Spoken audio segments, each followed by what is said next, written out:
Welcome to HG'd on the Back Talk Bros channel.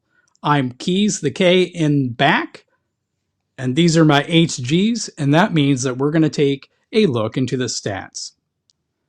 In this episode, we're going to be looking at a claim made by a Chiefs YouTube channel that called Derrick Gore, Clyde Edwards-Helaire Lite.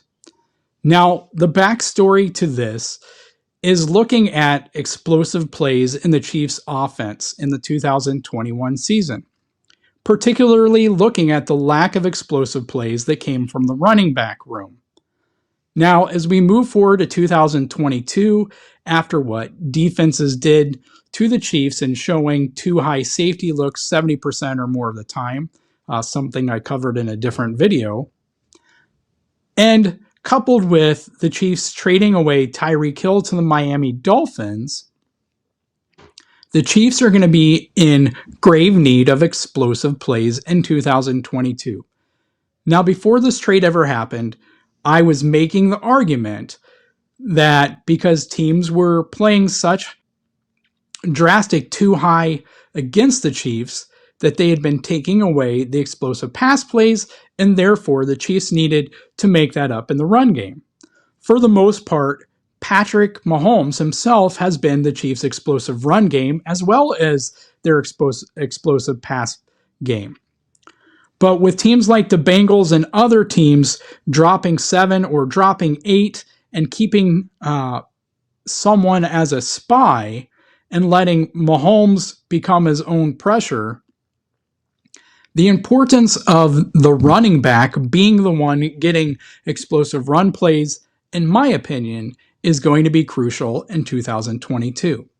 That's something we'll explore more in another video, but the purpose of this video is to explore if indeed Derrick Gore is Clyde Edwards-Helaire Lite, or if he is deserving of a much bigger role in this 2022 Chiefs offense. Now, to begin with, we have to define what an explosive play is. The standard for a pass play is 20 yards. There's some argument about what an explosive run is. PFF, or Pro Football Focus, says that an explosive run play is 10 plus yards. That's what they keep track of and what they call an explosive run play. Others would argue that it's more than 10 yards. In this case, I am more than happy to throw out the stats for 10 yards and for 15-yard rushes. It doesn't matter to me because at the end of the day, the stats will show that I am right, and the person who called Derrick Gore Clyde Edwards-Helaire Lite misspoke. Now, before I get into that, I want to give one quick caveat.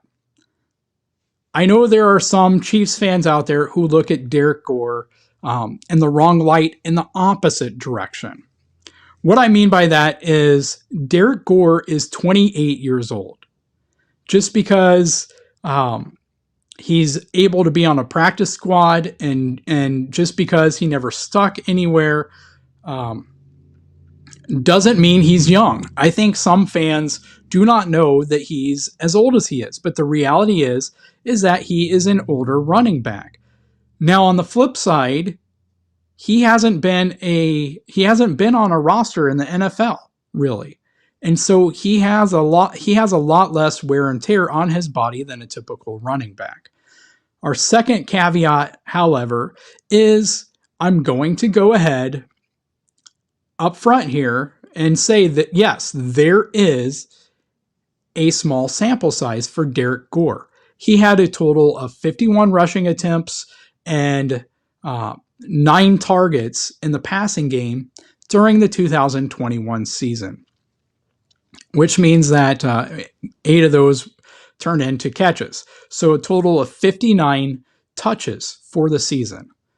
Now that I've said that, I want to go back and say for this argument, I think that only strengthens his case. We're not talking about yards per rush here, right? We're not talking about yards per attempt. If we were talking about something like that, then yes, small sample size would be absolutely relevant for this conversation. But we're looking at explosive plays.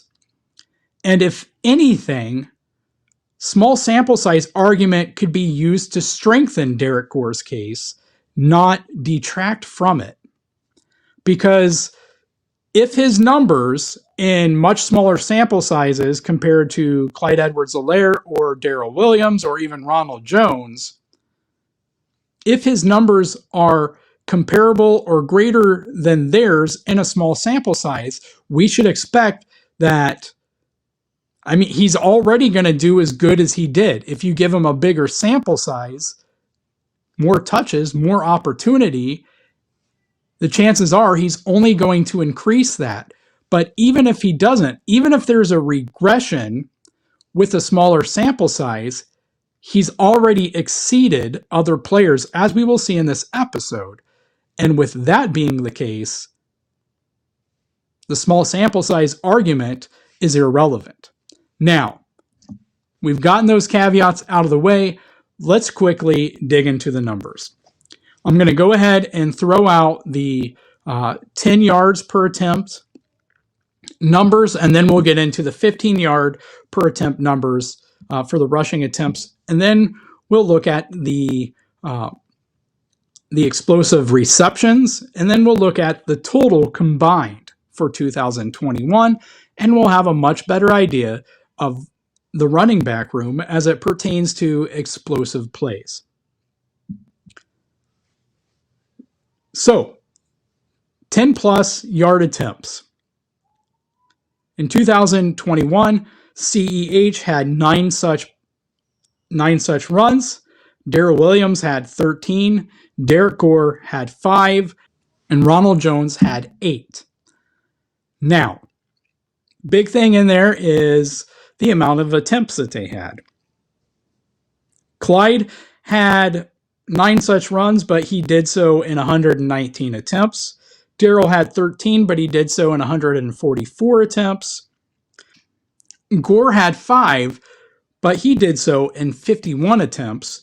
And Ronald Jones's 8 came in 101 attempts. So if we go on and we look at the 15-plus yard attempts, which of course makes this harder, and 15-plus yards was the suggestion of the same person that called Gore CEH Lite. So I'm willing to look at these 15-plus yards because the reality is it does nothing but prove that CEH lacks explosiveness. When we look at 15-plus yards as the threshold for an explosive running play, what we find is that CEH had one such run in 119 carries, which means that 0.84% of his runs ended in an explosive run. Darrel Williams had 2 such runs in his 144 attempts, which means that 1.4% of his runs ended in an explosive run. Ronald Jones had 3 in 101 attempts, which was good for 3% of his runs to end in an explosive play.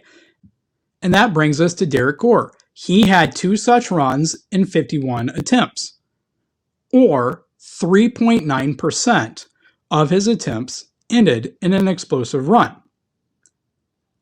So as we can see here, Derrick Gore had a much greater percentage of his attempts in an explosive run compared to Clyde. Darrel was at 1.4%, and newcomer Ronald Jones was at 3%, nearly 1% behind Derrick Gore.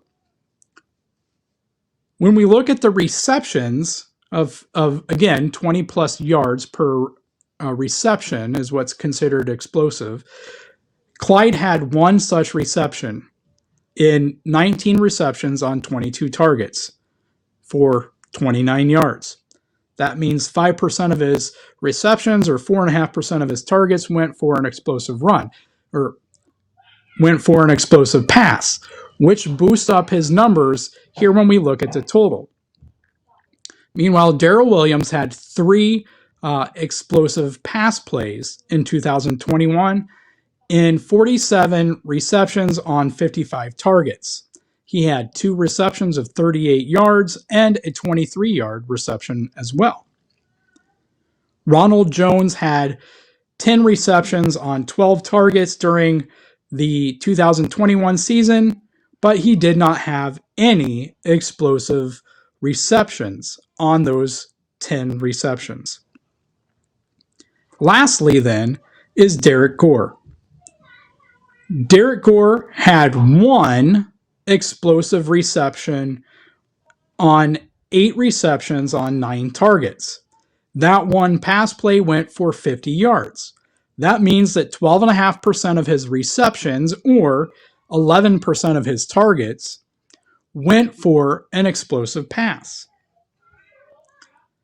So far, we see then that Derrick Gore had an explosive reception that went for 50 yards, and he had an explosive run that went for 51 yards. We're not merely talking about an explosive run that's 10 yards or 15 yards or even 20 yards. We're talking about 2 explosive plays out of 59 total touches that went half the distance of the football field. That is huge for an offense. 1 out of every 30 of his touches is going to do that, at least if we look at what he did during the 2021 season. But whenever we talk about statistics and analytics, it's important to stress they are descriptive, not prescriptive. So that's a caveat as well, because just because any of these players put up these numbers in 2021 does not mean that they are predestined to have similar results in 2022. So if that's an argument, that's a fair point. As we look then at the combined explosive plays, that is runs of 15 plus yards and receptions of 20 plus yards, what we find then is that Clyde had 2 explosive plays in 138 touches, which was good for 1.5% of his touches. Darrel, meanwhile, had 9 such plays in 191 touches during the 2021 season, which was about a 1% increase over Clyde at 2.6% of his touches. Ronald Jones, who again had no explosive pass receptions, the only running back of the 4 mentioned here who had no such explosive play in the passing game, had 3 total in 111 touches, which is good for about 2.7% of his touches ended in an explosive play during the 2021 season. That leaves us with Derrick Gore, who had 3 such explosive touches in 59 opportunities during the 2021 season, which is good for 5.1%, which is nearly double Darrel's and more than 3 times Clyde's rate of explosive plays. It also means that 1 out of every 20 attempts that Gore has is going to equate to an explosive play. At least based on these numbers, we would expect 1 out of 20 attempts. So if that's, say, 10 rushing attempts and 10 receiving attempts in a game, or if you split it like 15 and 5 or 18 and 2, whatever, we would expect if he had a game where he got 20 touches that he would have at least 1 explosive play in that game. If we looked at the same thing for a player like Clyde, we might expect that same thing over a 2-game stretch with the bump up in attempts to like 25. To get that same explosive play, we'd have to bump Clyde's touches up to about 25 in a game, and we'd have to wait 2 whole games or more to finally see an explosive play. Now, we've went over the numbers here, and I'm going to leave it to you to decide. Does Derrick Gore deserve to be called CEH Lite? Let me know in the comments. Also, let me know, is Derrick Gore deserving of a bigger role in the 2022 Kansas City Chiefs offense? Let me know. Let me know where you think I'm wrong. Let me know what you think. If you're not a subscriber, please consider subscribing. Hit the notification bell so that you can get updated when we have new content. If you like this video, please hit the like button, leave a comment, share it with someone. And in the description here, you're going to find a link to the Therese Paylor Scholarship Foundation. Please consider checking that out and making a donation. You can also support the Therese Paylor Foundation and get a cool t-shirt or hoodie, one of these all juice shirts, by clicking the other link in the description as well. We have weekly content here. We're working on pumping out daily content for you. So please come back as often as you can and check us out. Thanks for watching this episode of HG'd with Keas.